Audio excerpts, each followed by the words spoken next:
This is Lightning Power Lunch, presented by Reef Rum on the Lightning Audio Network with Dave Mishkin and Greg Linnelli. I think a big part of our turnaround, it's kind of a group effort. It's not just the decor. You need the forwards to help them out too. But there's guys are getting more ice time and a lot of confidence in the group. They're playing with that, and so not afraid to make a mistake.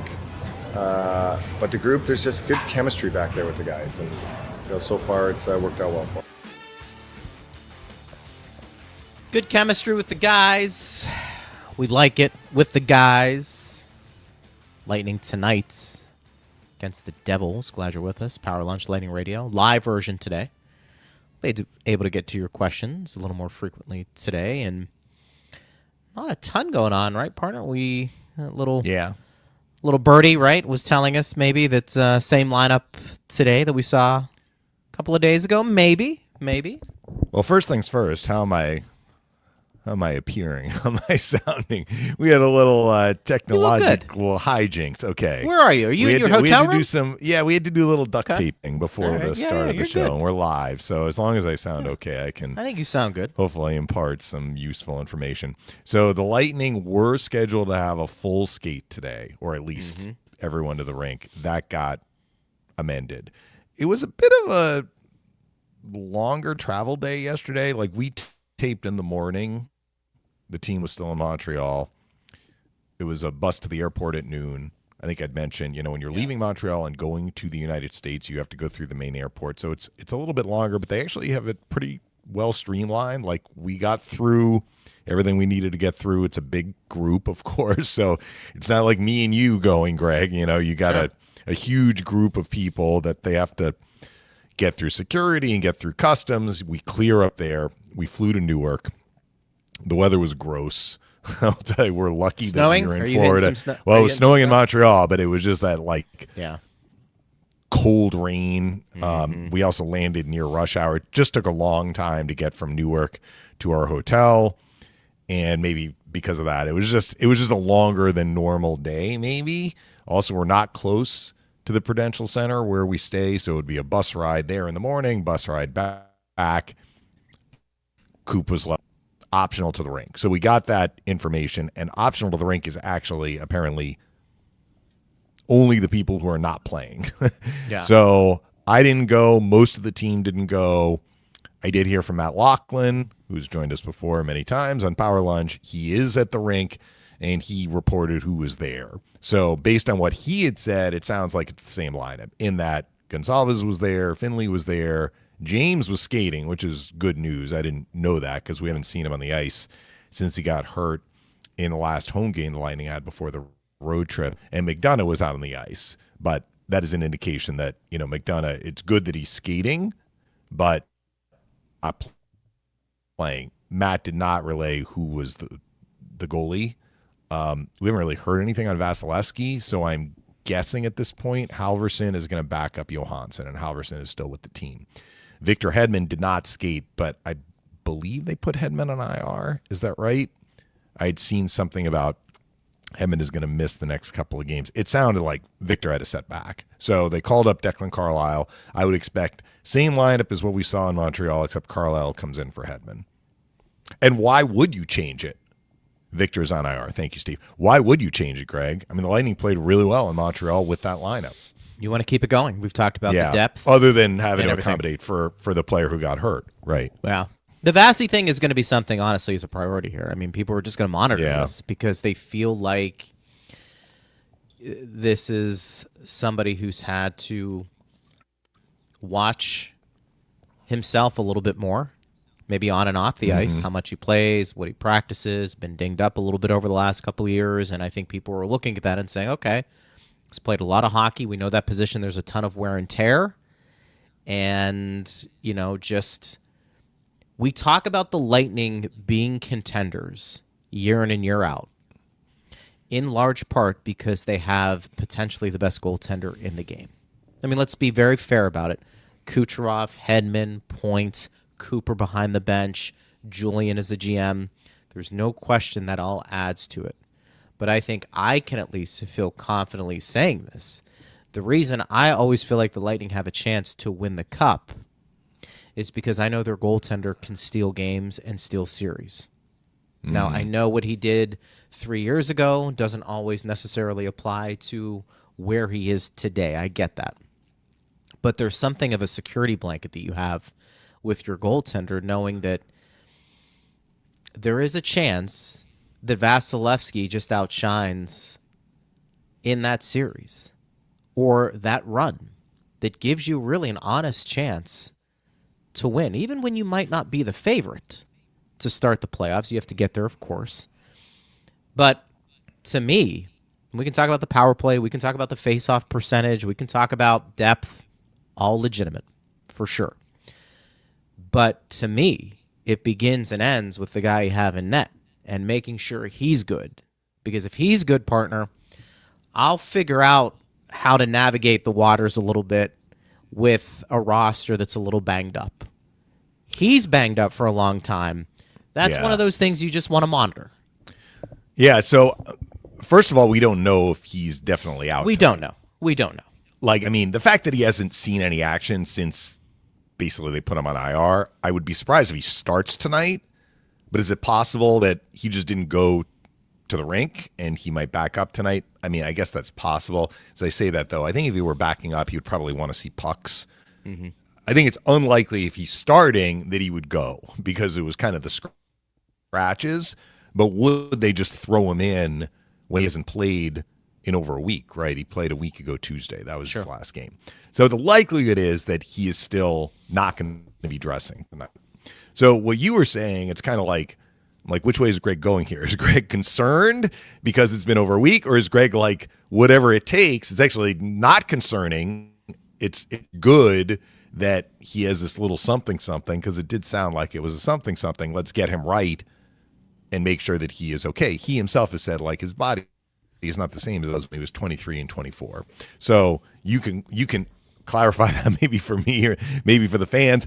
To me, this is not red flags. I mean, Coop said he's day-to-day. I think you just want to be cautious and make sure that he's ready. And if people were like, oh, my gosh, what's his quality of play this year has been excellent. Like, he has played very, very well. And remember, he missed some time in the preseason, too. Well, that's what I mean. These things are popping up a little bit more. I'm proceeding with caution. So if that means I need to rest mentally, him for another, you mean? Well, if he needs to rest for another game or two, I'm okay with that. Like, he needs to feel good.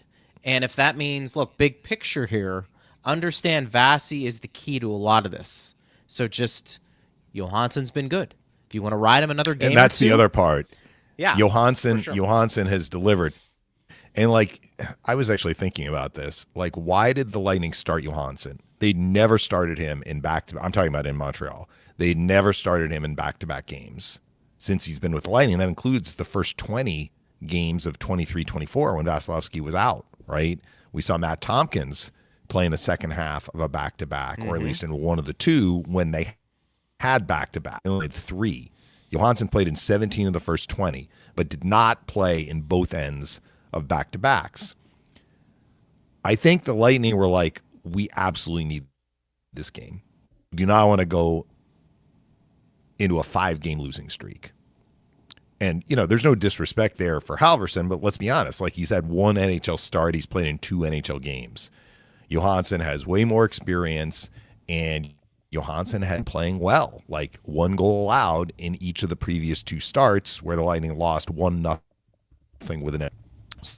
So they were like, JoJo, how you feeling? He's like, play me. I mean, I'm sure that was that conversation.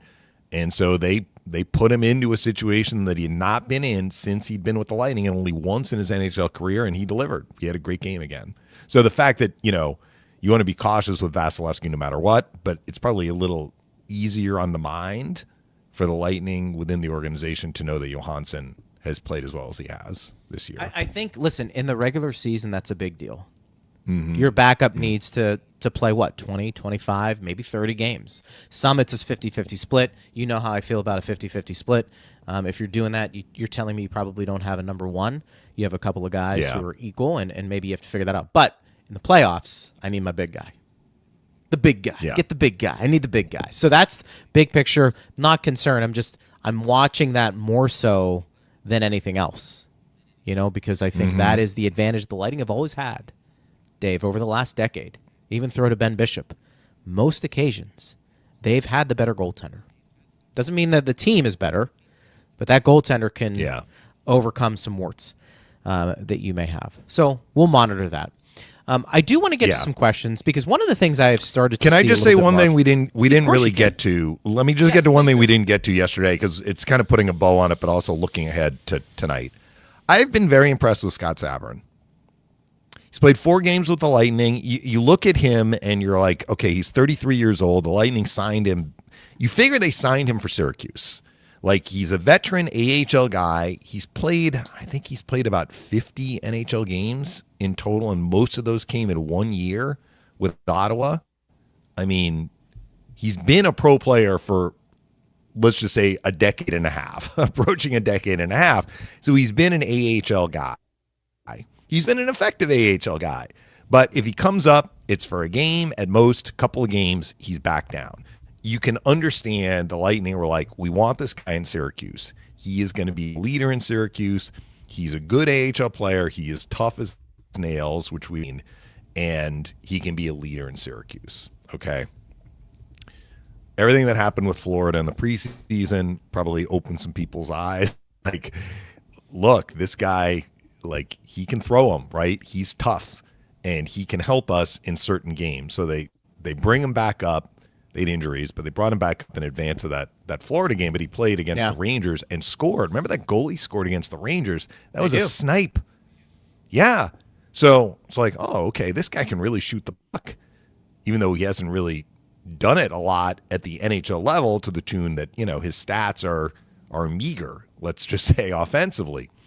Then he has a great game in the at Florida game. We said Finley, Douglas, and Sabourin may have been the Lightning's best line in that game. Finley's game winner in the third.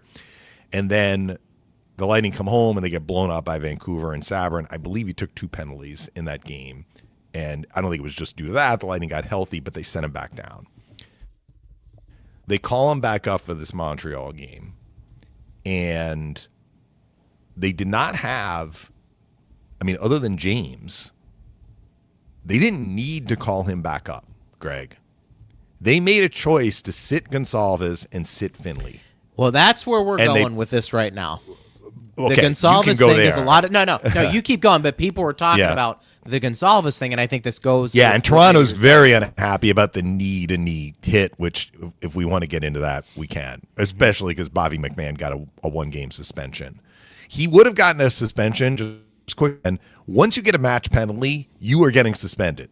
The only way you were not going to get suspended is if the league rescinds the match penalty. So the fact that he only got a 1-game suspension for the match penalty means that he got the lightest punishment for a match penalty. The only thing that we could have done is to say, this is not a match penalty. We're rescinding the match and you're getting no games, which is kind of, I think, what Toronto wanted, because he was reacting to the Gonsalves hit on Dakota Mermis, who is injured. I think Berube said in a press, going to miss this guy for a month. He just kind of spitballed that. I don't know if that's official. Definitely a month, less than a month, more than a month. He's going to be out for a while. Nobody wants to see a player get hurt. No, for sure. We can get back to that. Yeah. But Sabourin, what I've seen from Sabourin is nothing that would lead me to believe that he can't play in the NHL. Now, it's a very small sample size. I confess, if I saw him, it was briefly when he was with Ottawa, right? As probably a depth forward. But he can skate at the NHL level. He can get where he needs to get. Remember the forecheck that he put in on Ekblad in the one shift that he had in the preseason game? He came barreling like a locomotive train and blew up Ekblad before he fought. He crushed him on the forecheck. He can skate. He can shoot. He's smart. He has enough experience. He knows where to go on the ice. He's very reliable coming out of the defensive zone. I've been really impressed, Greg. And I understand, it's 4 games. I'm not sure he's eclipsed 10 minutes in any of the games, but he has fit in, other than taking the penalties. which hurt in the Vancouver game. But he has fit in very, very well in the Lightning lineup when they've been. So I thought that was kind of it wasn't the biggest reason why the Lightning won the game the other night against Montreal, but I thought he fit in, again, really well. And I am very curious to see if he can keep it going. And he's going to be in the lineup, presumably, again tonight, because he wasn't at the rink. It was the same guys, Finley and Gonsalves. I know they're different. I know they're different players. It might even be different skill set. I think their job is going to be very similar, meaning Douglas and Sabourin. I think Douglas, I think that's the player he wants to get to some degree with Sabourin.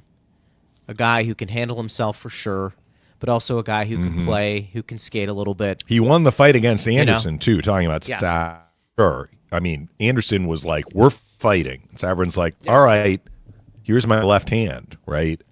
How does that taste? No. Well, I mean, he didn't like knock him down immediately, sure. But I mean, he definitely landed that first punch. Yeah, he got it. He got it in. I think he's just a better version of Douglas at this point. And does that mean Sabourin gets more of an opportunity, or do both play at some point? If you're playing the Panthers, do you want both of those guys in there? I think Douglas at this point is more of an extra if Sabourin is on the roster, because I think Sabourin does. But they're going to both be in tonight, presumably. They are going to be both, which is good. But I think if everybody's healthy, now look, somebody may be sent down, and I get that. But like if you're asking me between Sabourin and Douglas at this point, if I had to pick one, I think Sabourin does more. That might just be because he's a little more experienced. I mean, he's played over how many games in the NHL level? I mean, it's over 100, right? I mean, I think he's. Maybe it's not that many. Maybe it's not. I don't think it's that much. Maybe what is it? Over 50 or 60? Whatever it is, it's more than Douglas. So he's got more, I think, professional experience. Now, if you think Douglas eventually is going to be a guy who's really an enforcer and a real heavyweight in this league, and you feel like that's a guy you just want out there, I get that. I'm not sure we're there yet. That being said, I do think Douglas has shown that he can play a little bit as well. I just think Sabourin, if you're looking at 51 games, by the way. Okay. If you're looking at two guys that basically do similar things, I think Sabourin just does it better at this point. And it's not a knock on Douglas. It's just where I think Sabourin is probably more of a compliment to him. So this goes into the next conversation. So you mentioned Sabourin, and by the way, I agree with you. I think everything I have seen from the guy, you love how he sticks up for his teammates. If you're a Lightning fan, you loved how he responded to the Florida Panthers in preseason. You get that. I think he's also somebody who is just willing to do whatever he can to stay in the league, as is Douglas, be clear. But Sabourin comes up and impresses. So then the one comment partner after the Montreal game that we got a lot into, which we didn't have a chance to break down on the airwaves because we got into some other topics, was that just this Gage Gonsalves situation where he was scratched, in the Montreal game. And I think that was unthinkable when the season began. We talked about Gage Gonsalves probably took the biggest steps in any player the second half of last season. He elevated his game to the point where he was put in a situation where he was a top 6 forward on this team for a decent amount of the start of the season. But it is also fair to point out that I'm not sure he's had the offensive production he was hoping for and that the team was hoping for. And that because of that, it got to the point right around the 30-game mark where the Lightning had said, okay, you're going to sit this game out. And I think when you become a healthy scratch, there needs to be some self-reflection about where this player is right now on your team. Now, not only is Gage doing that, but I think the organization, the coaching staff certainly is looking at it and saying, okay, what do we have here? What are we going to do here moving forward? Because he's still a young player. We obviously like his skill set, but this is a production-based league. It's very cutthroat in many ways. And I think it was one of the reasons why we had said Dominic James needed to be elevated in a top 6 role, and why Gonsalves, if he needed to bump somebody out of that, he was the most likely to be bumped. And we saw some mixing and matching. We saw Gage go on the fourth line. We've seen him on the third line. We have seen them move him around. But I am wondering, partner, what are we going to see from Gage Gonsalves moving forward? We don't know the answer to that question. That's a tough question for anybody to answer. But I am wondering, the sample size so far with Gage, probably like a lot of younger players, it's a lot of inconsistency. And if you didn't have as much patience for a Chafee or a Connor Geekie, and you sent them down, knowing that they had some options, well, Geekie for sure, does that apply to Gonsalves? And are you going to look to maybe bring a young guy up to see if he can do what you thought Gonsalves was going to do? I threw a lot out there, but I think these are questions people have, and I think it's fair to at least bring up, where do we go with Gage Gonsalves at this point, knowing that he was a healthy scratch? And I think that's a shock considering what he did last year and how things started where he was put to begin the year. So I think last year he showed his best at that time. I think the Lightning were hoping that there was even more to come. But even if he had maintained what he showed in the second half of last year, I don't think that he would be scratched. So he's not showed that. So sometimes, you can just look at the points and you're like, where are the points? The points from somebody who has the skill set of a Gonsalves, like there's going to be more expectation maybe than for a different sort of player. But let's use the Gord line as a contrast, as a comparison. They may not score, but there is no disputing that they are positively impacting just about every game with what they are doing. They are doing what they are supposed to be doing, right? And yeah, you'd like to see Holmberg reach 15 goals. You'd like to see Yanni Gord get back to where he was in his first time with the Lightning, where, he eclipsed 20 goals. Gergensons, yes, you'd like to see them produce even more offensively, but they've produced some. But even beyond the production, that's why I'm saying, like, it's not only the numbers, it's what are you seeing? And I don't think we've seen enough of that. And the Lightning at this point probably are saying that based on this lineup decision. They need to see more of what Gonsalves can do well, which is play, make plays, be creative. If it leads to a goal, if it leads to, for him, if it leads to an assist for him, great. But if it doesn't, we see that you're helping us drive play and helping us create chance. And I just don't think there's been enough of that. That's a fair assessment. I mean, probably if you ask the player, he'd say the same thing. So decisions. I mean, do you buy any of that? We talk about competition. We talk about the defense, and we've seen guys that are battling to be in the lineup, and some guys get sent down, some guys get recalled. I'm wondering if the same would apply there. And I haven't been following Geekie. Well, he could be sent down. So I mean, is that one of those things where it's like, no, let's just give him a game. Let's give him a couple. Let's put him back in the lineup, and let's see what happens. Really, the question is how much rope are you giving him? Yeah, I think that's kind of where we are right now. But I'm curious what our audience thinks at Bolts Radio. I know a lot of people, again, they want to see Geekie up here, and so you wonder if that is something that we end up seeing sooner rather than later.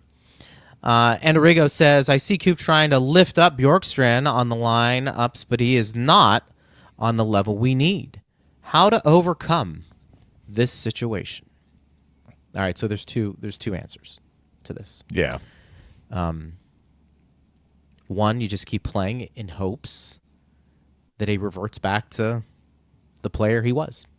I mean, that's the simple way, right? Go out there, shoot, keep getting chances. When you're not getting the chances, what do they always say, partner? You get concerned. I think he's had some looks, just hasn't finished. And I think the fact that the Lightning did trade for this guy, you're going to have a longer leash to deal with the lack of production. Now, look, if he goes the whole year and he scores 5 goals, I can almost guarantee you there is going to be a conversation in the offseason as to what they're going to do. Because he's on an expiring contract. Right. Well, so then there you go. It would be, Yeah. You scored 5 goals. We're certainly not going to pay you what you were making. You may have to come down in that, and that's assuming they still want him. The other option is that you make a change. Now, I think this team is better when Bjorkstrand is playing well. And we saw that last year before the injury. But I also know, again, this is a cutthroat business. And this is about winning championships. And if you have a guy in the lineup who is struggling and is struggling to score goals, it is not uncommon for a coaching staff to make those decisions come crunch time. So to answer your question, there are 2 options. I lean more towards the former. Keep playing him. If this becomes so unbearable, partner, where he is just, it's tough to watch, then maybe you can go that route you did with Gonsalves and sit him for a bit and see what happens. But I think he needs to play his way out of it. And then if that doesn't work, at that point, John Cooper is going to evaluate what they need to do from a lineup perspective when it comes to him. Yeah, I mean, I agree that he should stay in the lineup, and they've put him into a top 6 now that Point is back. So he's playing with Point in the line, did contribute a goal against Montreal where Bjorkstrand had an assist. He actually went to the bench before the goal was scored, so he got an assist but not a plus. He needs something good to happen. It's kind of like we were saying with Point. And so the difference between Bjorkstrand and Gonsalves is Bjorkstrand has the track record.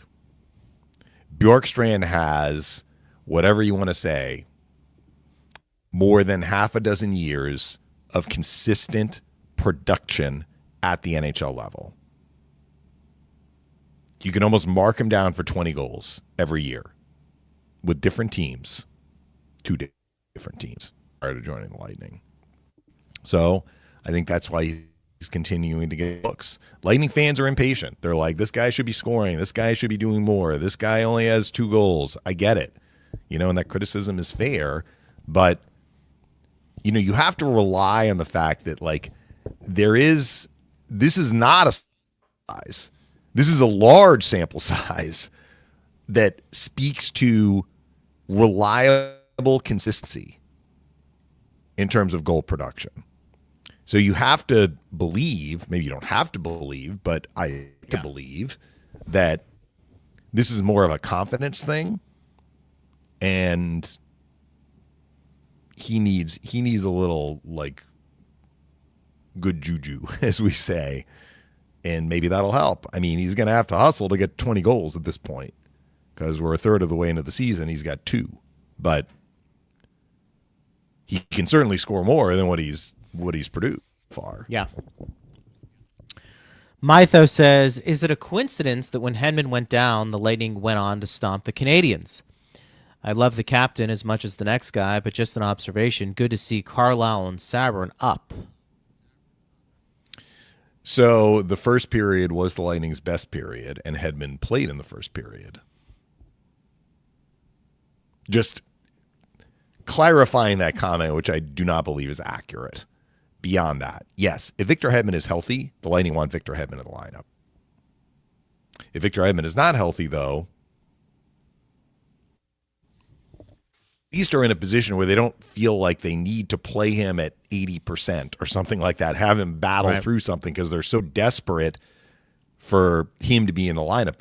They've proven this year that they have reliable depth. Or then reliable makes it like, okay, the geyser's not going to burst here.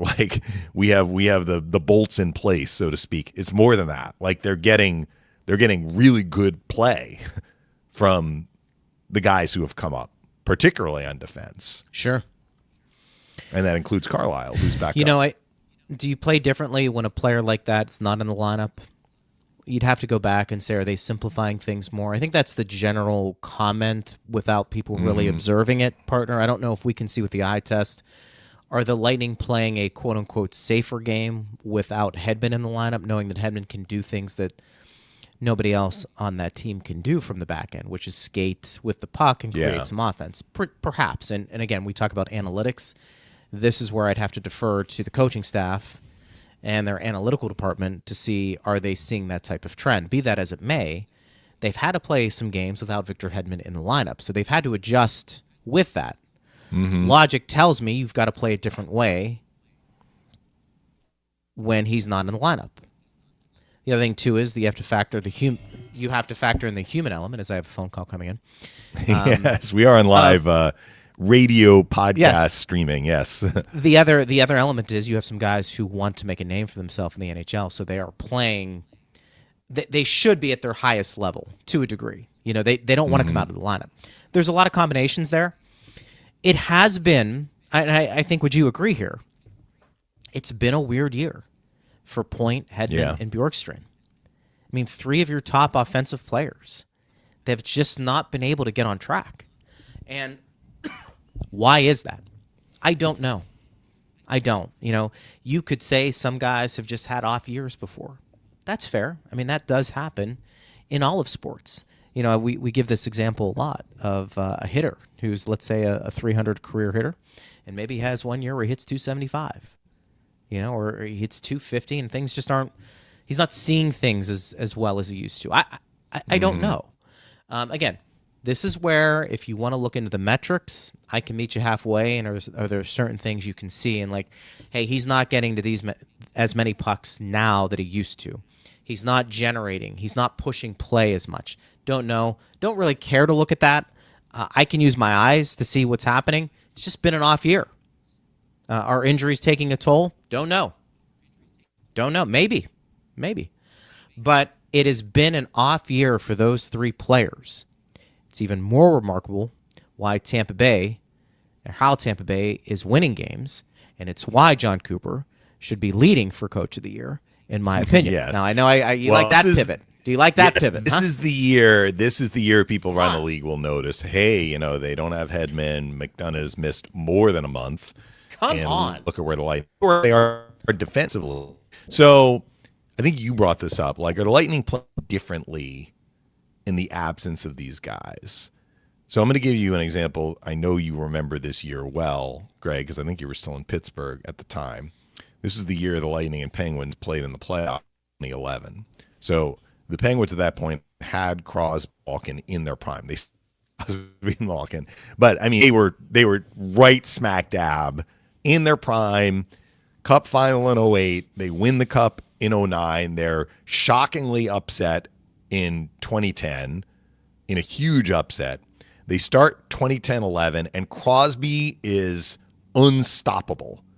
Like, I think if you look at the points that he had put up in the first half of that year, I'm not sure if it would have prorated to his best offensive year, but it would have been right up there. And he gets the concussion at the Winter Classic. Mm-hmm. And the Lightning actually played the Penguins a couple of days later, and Hedman checked him. He didn't whale him, but he checked him, and Crosby didn't the rest of the year. So they played the whole second half of the year without Crosby. Malkin, separately, also basically missed the whole second half of that year. So that is a situation, and Dan Bilesma won Coach of the Year that year, in large part because the Penguins just locked down. They became a terrific defensive team in the second half of that year. And they had the higher seed. I mean, they were the fourth. That was the division winners, and then 4 through 8 were ranked through the conference. So the Lightning were 5th, the Penguins were 4th. That's why they played in the first round.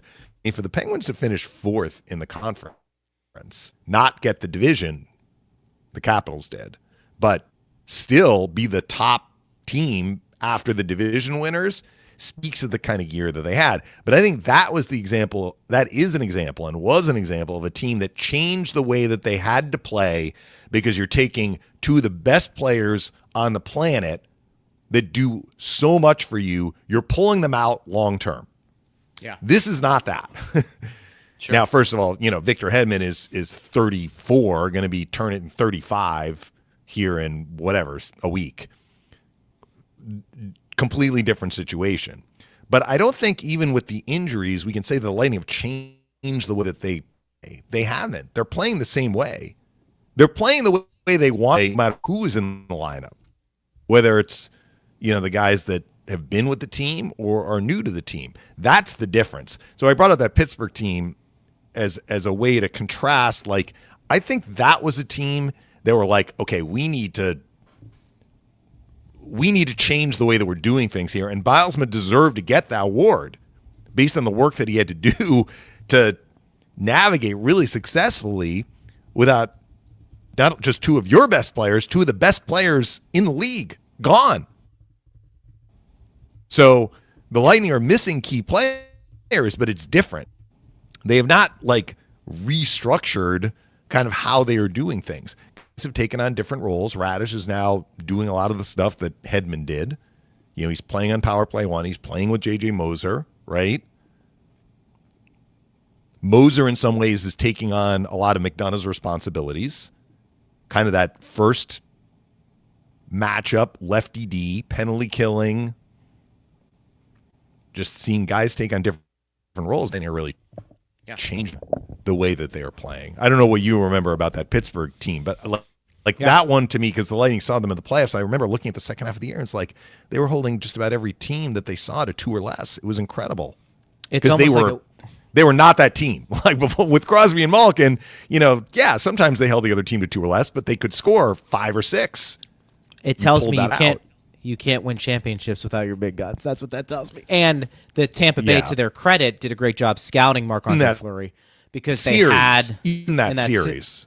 In that series, but they did a good job scouting the Penguins and Marc-Andre Fleury, as you know, going behind the net, but passing it where you just came from. And how many goals? I think it was Bergenheim that had a couple. He had a tremendous series. With more. He was fantastic. Yeah. Those 2 guys were incredible. So that's what I remember. Very interesting. You remember the series. I do. Yeah, you remember the series. I was talking about how they got to the 4th seed. Yeah. At the beginning of that year, by the way, we're pulling Gino out for the second half of the year, and they had other injuries too. It's like, how are the Penguins going to do it? Well, they changed the way that they played, basically. They had to. Yeah, that's a good point. Dusty the Dog says, yesterday, you talked a lot about Radish. And I agree with Dave. He won't be traded this year, but he will test the waters of free agency. My question is, do you think a team will pay him $5 or $6 million a year? And if so, I don't see us matching that number. You want me to answer? So, Dusty, I don't know enough. Yeah, I don't know enough about how the numbers are going to play out. I mean, I can do the math. I can see that, first of all, the Lightning are saving, as we talk, re-sign McDonough. They're saving a couple $1 million on the McDonough contract from the current contract to the next contract, and the cap is going up. So they're going to have some room to work with here. Moser needs a new contract. He is restricted with arbitration rights, assuming they want to re-up Destu, and at this point I think that would be an emphatic yes. He's only on a 1-year contract, and then you have Radish. Both Destu and Radish are going to be unrestricted free agents. But here's the thing. When you have a pending unrestricted free agent, you have the window before July 1 to get a deal done. And what tends to happen is if a deal is not done by July 1, that player is going to go to another team. So the way Dusty put it, the Lightning matching an offer, I don't think it's going to, maybe some days the Lightning are or Radish is thinking, I want to test the waters. Yeah. I think I can get this. If the Lightning aren't going to offer me this, I'm not signing. In that way, maybe you can say matching. But, there are other considerations for Radish or any player. Do you like it here? Do you like the team? Do you like your role? You may get a bigger contract elsewhere, but it's going to be a new situation, unfamiliar. What is your role going to be? So, the familiarity matters. The Lightning are also in a position where they can offer an extra year if they decide to do that, like they did with Gord, right? I think did Yanni get 7? Anyway, the team that holds your rights can offer an extra year. It used to be 8, and then another team can only offer 7. I think they bumped it back a year, so now it's 7 and 6. So, look, Dusty, I can't predict what will happen. It's going to be up to Darren Radish. on some level, and he's earned that right as a pending UFA. But what we see is it's not always for the player about where am I getting paid the most. You want to get paid, but there are other considerations as well. And look, the Lightning have a well-earned and accurate reputation of being a great place to play. It's not just the weather. It's not just the sellouts. It's not just the history of success. Players, how they are treated here. I mean, maybe other teams would have done this too, but let's not forget, Darren Radish spent, 2.5 days with his dad after the Lightning beat the Rangers? I mean, one of those days was an off day, but they were like, don't come to practice. Take that time with your family. I mean, you don't think that carried some weight with him? Sure. I'm just bringing this up as it's not always like term dollars. I'm a UFA. I'm testing the market because I'm going to get paid. If a player wants to look at it that way, that player can look at it that way. But that's not always the whole picture. And the fact that the team that holds your rights gets exclusive negotiating rights from the moment, actually even now, as we saw with the McDonough deal, but from the moment the season ends, if the team decides to wait, July 1, there's only one team that can negotiate with that pending UFA. And in this case, it's the Lightning. The Moser situation is a little different because he's restricted, even though he has arbitration rights. But I think both of them are going to get raises next year. Everything you said is correct. I don't want to minimize the money component to this. That is a big deal. I said yesterday on the show that Radish may have the one chance here in his career to have that big contract. Not his only contract, but a big one. He's in the prime of his career. No doubt his most impactful because he's getting a lot of opportunities to play. Other teams see it. The cap is going up next year. That's going to impact him, whether it's here or somebody else. Yeah. Here's the X factor. How do the Lightning view him right now? They know he can play. Is he a top 4? Is he the, not heir apparent to Victor Hedman, but I just got done telling you, he's really their second best offensive defenseman. And if you think your best defenseman, and if you think your best defenseman offensively is maybe starting to decline a little bit, is it nice to have a guy who can fill in at times, particularly on the power play, which, again, I know it's struggled, but Radish is an option. So a lot of this, Dusty, is going to be how do the Lightning view him? Not as an NHL player, but as a legitimate long-term option to be in a top 4. I actually think that's more of the conversation. And I'm actually leaning more towards that I think he is part of this core group. Is it $5 million?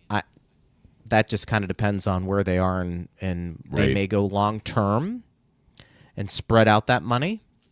And maybe that's enough for Raj to say, this is where I want to be. I could go chase another $1 million per year if I wanted to over the life of a 5-year contract.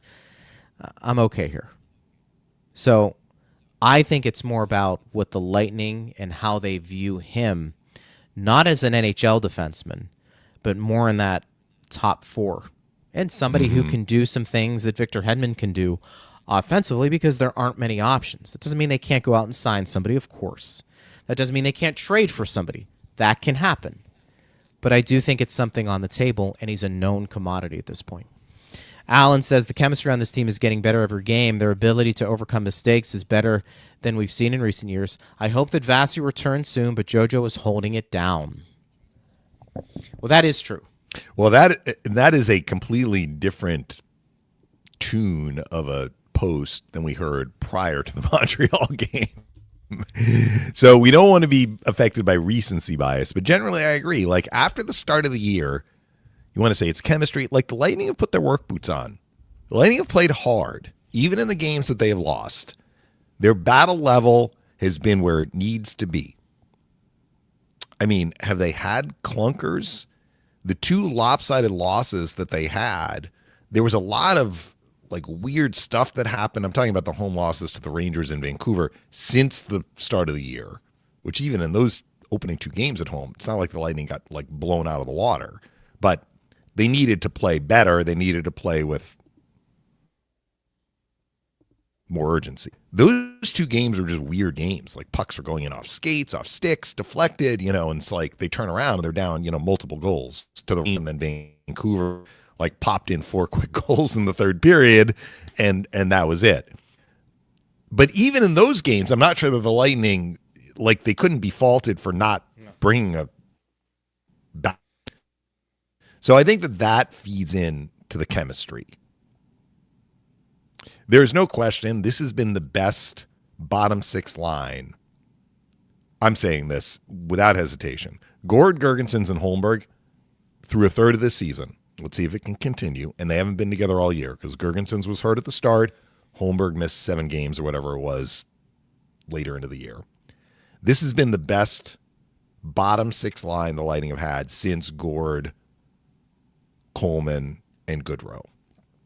They've had some okay ones. I mean, Maroon and Perry in the Stanley Cup final with Belmar, like they did good work. They were fine.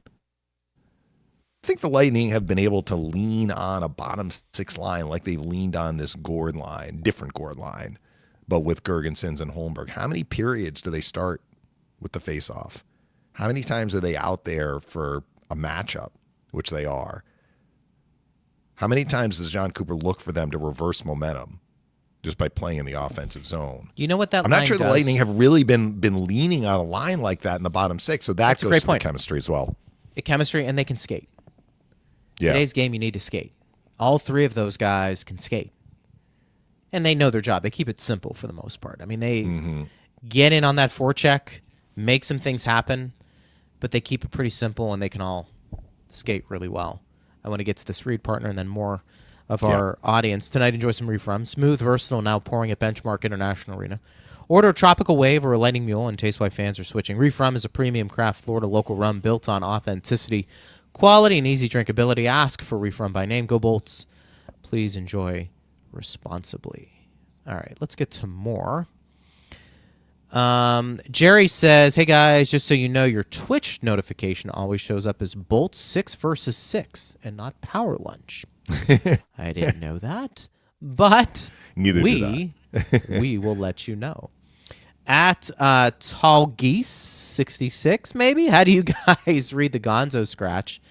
Change of pace for the player can be good, but I don't know how much development he can do in Syracuse anymore. I feel he needs NHL time to progress. I mean, well, we fair. touched on this earlier in the show at the point where they would try and get him through waivers and send him to Syracuse. But right now he's on the outs in terms of the lineup, and he has to work his way back in. Yeah. And when he comes in, I think the Lightning make very clear what their expectations are, and I'm sure they've done that already as he's been in the lineup. But they need more from him. And it doesn't always translate to goals and points. But like they say, Coop was like, we want Steven Santini to be Steven Santini. We want Declan Carlisle to be Declan Carlisle when they came up. They need Gonsalves to be Gonsalves. They need Gonsalves to be the guy that led Syracuse in scoring 2 years ago, in that he used his strengths in a way that they are evident when you watch him play. That's how I would frame it. He is a playmaker. He's got a good shot. And he has not had the puck enough to be able to show what he can do, which he showed last year more regularly. It's fair. We kind of outlined what's the best course of action for somebody like that. And I think at this point, maybe sitting out and then putting him back in to see if it changes might be the best until you figure out something else longer term. Scott says, Bjorkstrand looks lost, no confidence in his game. He's overthinking and not reacting. Would he benefit from sitting out a game? You could do that. So on this one, I think scoring a goal was the best elixir for Bjorkstrand. I think that will help his confidence, not sitting out. But I don't make those decisions. Interesting. What do you make of, in general, that notion of sitting out a game or two. Like, have you seen examples, most notably over the last 5-6 years, where a player who maybe surprisingly sat, was a healthy scratch, and then came back and they were great? Does it usually work? Because I think we say that, and it's like, well, it's a good mental reset. That's true. But how often does that play out the way we think it does? I don't know the answer to that. If it happens, it's usually with a younger player. I mean, remember Stamkos' rookie year. Halfway through the year, they put him on a schedule that he took off. But basically, it was every third game, I think. They wanted him to watch from the blocks and, take that in. I mean, Hagel was benched for half a period against Pittsburgh, and that lit a fire under him for sure. I mean, he was that's a good point. Stinging about it.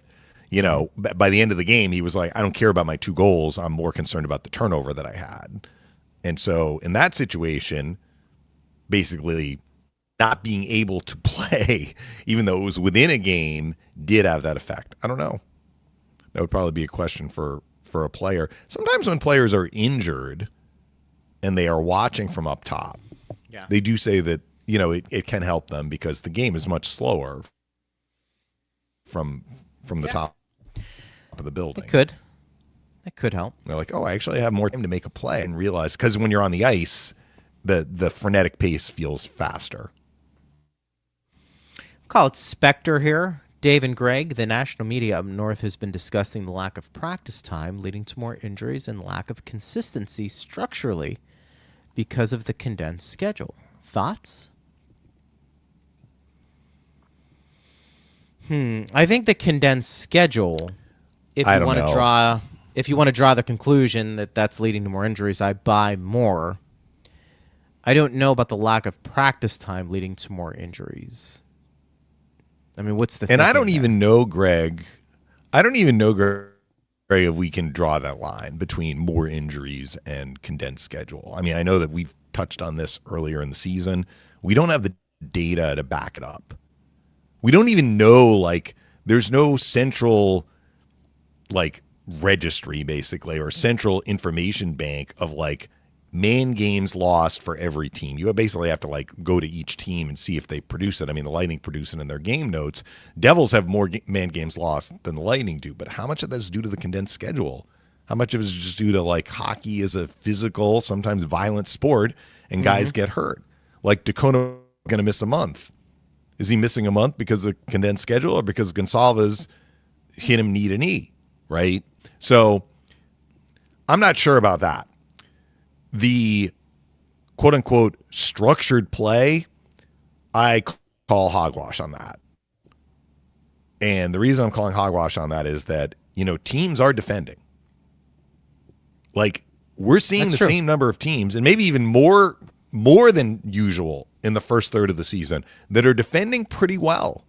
I mean, the Lightning are in that group. Lightning are 5th in team defense, 2.53 goals allowed per game. That's really good, but they're not the only team that's defending. So my counter question, my answer a question with a question, how do you explain the condensed standings? If teams were just, a complete mess, because they're we have no structure because we aren't getting enough practice time. We can't play well. How do we explain all these close games? And how do we explain all these teams doing well enough to be in the race?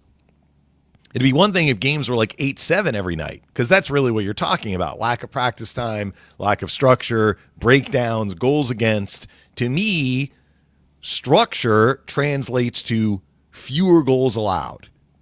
If you have fewer goals allowed, you're probably going to have closer games for both teams if the goals against number is down. Yeah.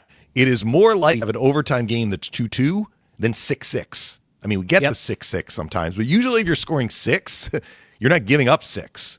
If you're scoring 2, you're probably more likely to have an overtime game. So again, this is kind of me spitballing, but I don't know who in the North is lack of practice time, lack of structure. And, the schedule, being condensed does limit practice time. We just said the Lightning didn't even go to the rink today. They had a travel day yesterday. Right. But I don't know. That part is true. To this point, though, I don't know if that has really affected teams in terms of their on-ice performance. It's fair. And I just don't know enough about the injuries. I mean, that may be a question after the year. And, you know, maybe the PA takes a look at it. And they're like, players are going down because we're asking too much of them. They are probably doing their own research on this and trying to determine if the schedule being bunched on out. At the same time, the PA wants the Olympics, right? So on some level, if you're going to have your cake, you have to eat it too, as that expression goes. But, you know, the PA would probably be looking at this and saying, you know, we're seeing more injuries due to wear and tear, and they would know.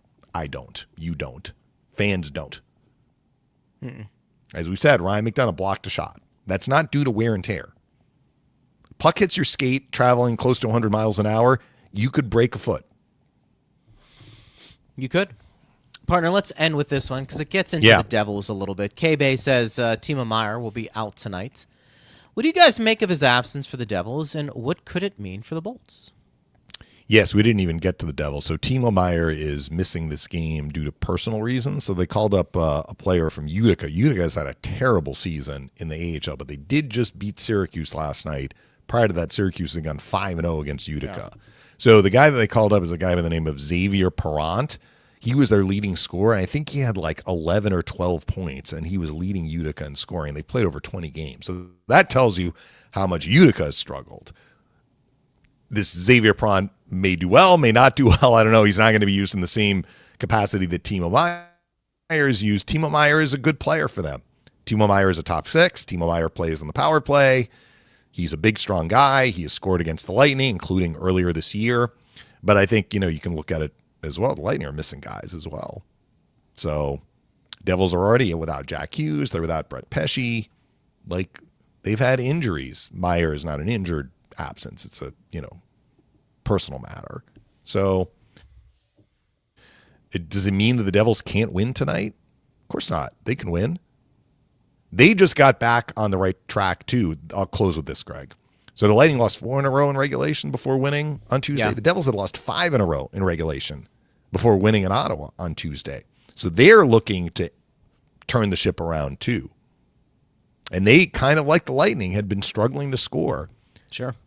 They, I believe, had 1 goal in 3 games, which is what the Lightning had, too. I should have written that down. The games prior to them winning, they were struggling to score, kind of like the Lightning. They scored 4 in Ottawa to win that game 4-3. So, Lightning have to play well. I mean, that's the bottom line. Sure. Devils won 8 in a row earlier the year, starting with a win against the Lightning in the second game of the season. They have a good team. Did Palat score against with or without Jack Hughes, with or without Timo Meier. For sure. Did Palat score against the Lightning last game? I feel like he did, didn't he? Because weren't we talking about he had no goals? No? He's got 2. Yeah, I think he's got 1 or 2. Yeah. He's got 2 goals. He is a +1, though. Yeah. How about that? So he's, from that perspective, it's all good. All right. So we've got that game tonight. You and I are going to be on the airwaves tomorrow. I think we're going to go live to recap it, and we'll get everybody set for the weekend. Yes, tomorrow. Lightning will be practicing. That will be a practice day. I'm pretty certain because they have the afternoon game on Saturday. Partner, good job as always, and I will talk to you in a few hours to get ready for this game tonight, and then we'll be on the airwaves tomorrow. Good job, as always. You too. Thanks to Steve Versnick, thanks to Jared Johnson, and thanks to you for listening. We always appreciate you guys. Lots of people tuning in to this episode, so continue to tell your friends. This is the place to be when it comes to Lightning hockey. We appreciate you guys. I am Greg Linnelli. You've been listening to Power Lunch on Lightning Radio.